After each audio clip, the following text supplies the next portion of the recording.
Hello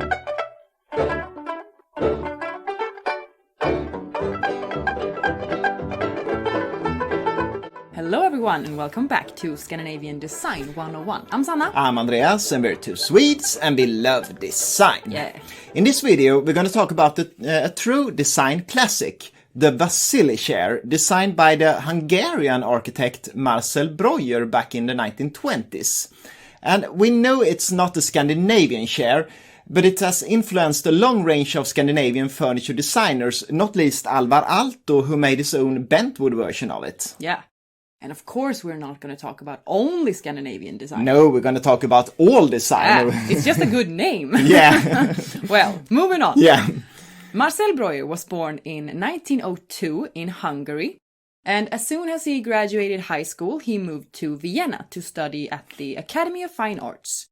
He had planned to study painting but dropped out of school after only a couple of weeks.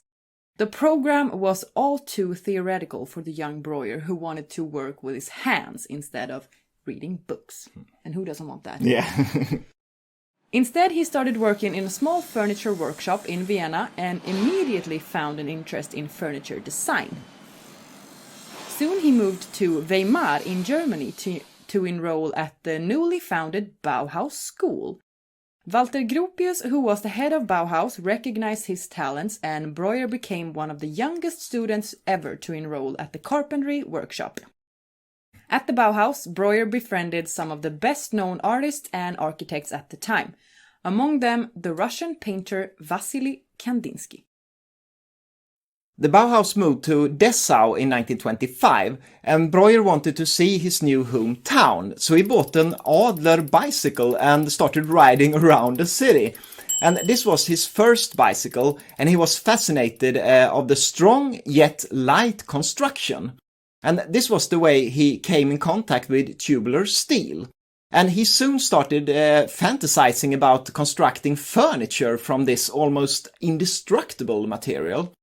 As a first step to realize these plans, he visited the Adler Bicycle Company, but they were far from impressed by the young designer. Producing bikes was one thing, furniture something completely different. And this didn't stop Breuer, who ordered a bunch of tubular steel rods directly from the manufacturer Mannesmann Steelworks, I think they were called.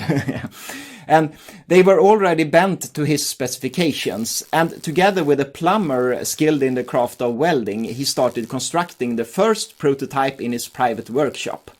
And the result was a large and square club chair standing on 4 legs. The tubular steel used had the same dimension as the Adler bicycle, 20 mm. Yeah. When finished with the prototype, Breuer was far from pleased. It was bulky, making storage a hassle, and the material used were too expensive for serial production. And even worse, the pre-bent steel welded together made the chair stiff and far from comfortable, and that's very important. Yeah, it is. This could have been the end of Breuer's experimentation with tubular steel furniture, but fate wanted something else. Without Breuer's knowledge, his friend, the photographer Lucia Maholi, had photographed the chair, and suddenly the picture appeared in local newspaper. Suddenly, a highly surprised Breuer got several inquiries from people wanting to buy the innovative chair. Obviously, it wasn't for sale, but the attention inspired Breuer to continue developing it. He wanted to be able to offer a better, more comfortable version adapted for serial production. After a lot of experimentation, the first version of the club chair was finally finished. And instead of pre-bent rods, the steel was bent at Breuer's own workshop. The chair was constructed from a total of 9 pieces of tubular steel, bolted together by visible screws. Instead of 4 legs, it had a sled-shaped feet, making the chair easy to move around over the floor.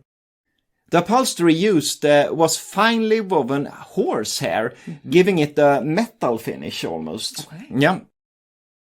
It was a strong material, tough enough not to break when stretched between the metal rods. Somewhat later, when large-scale serial production was started, the fabric Eisengarn, iron yarn in English I think, was used. It was a strong material often used for military boots, for durable. example. Durable, yeah. And Breuer was fairly satisfied, I think, with this new chair and started a small-scale production in his own workshop and sold them to customers who had seen the picture in the newspaper. The production was not a part of the Bauhaus school, and Breuer made sure he owned the copyright and earned all the money. Yeah. He argued that the chairs were made on his own time and with his own money. Therefore, they were not a Bauhaus project, really. And at the same time, he also started developing a number of other tubular steel chairs, among them a small stool and a neat side chair, but we won't talk about them today. The demand for tubular steel furniture by Breuer grew, and the whole Bauhaus school was furnished by his innovative tables and chairs. Small-scale production in Breuer's workshop was no longer enough, and it was time to start a company marketing the furniture. In late 1926, or possibly early 1927, he was approached by the Hungarian architect Kálmán Lönngren, I can't really... who proposed a joint business venture. The result was Standard Möbel, a company devoted to manufacture and sell the furniture by Breuer.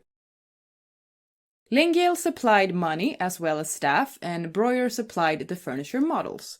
The deal between the two Hungarians made some of his colleagues at Bauhaus outrageous. Normally, all objects associated with the Bauhaus was licensed by the school. Breuer, on the other hand, continued to insist that all his tubular steel furniture were his own independent creations. Ironically, the first catalogue of Standard Möbel was printed by the Bauhaus printing press in the summer of 1927. In this catalogue, the club chair could be found, simply named B3. A folding version called B4 was also available.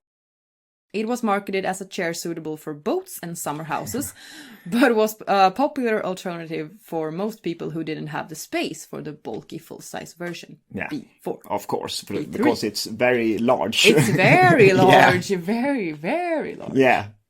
Could fit like 3 people in it. Yeah. If they're small. Yeah. Standard Möbel released their second catalogue in the summer of 1928, and in this catalogue a redesign of the club chair B3 was introduced.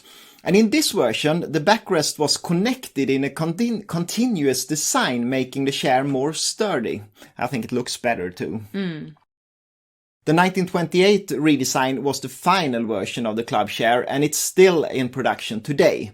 Sadly, Standard Möbel risked bankruptcy due to mismanagement and some legal issues. We won't talk about them now either, but yeah. And in the summer of 1928, Breuer signed an agreement with Tonett, giving them the right to produce his steel furniture. The next year, Tonett bought Standard Möbel and became sole producer of the furniture by Breuer. When Tonett released their first catalogue with Breuer furniture, the club chair was redesigned yet again. But Breuer was probably not involved in these alterations. The seat was given a new design, making the chair less sturdy. And this resulted in the need of crossbars beneath the seat and down by the floor. This version wasn't long-lived, and it's not as elegant as the original Breuer design. Today, the club chair is produced by the company Knoll International, and since the 1960s, it's nicknamed the Wassily chair because Wassily Kandinsky admired it and used it in his Dessau home. Guess the name Wassily was a bit more selling than the original B3, yes, of course. Yeah, of course. It's not very fun. No, but it's very functionalist with B3 as a name. 3 is hard to say in English for Swedish people. We can't say that, or... 33. It's extremely so difficult. difficult. Well.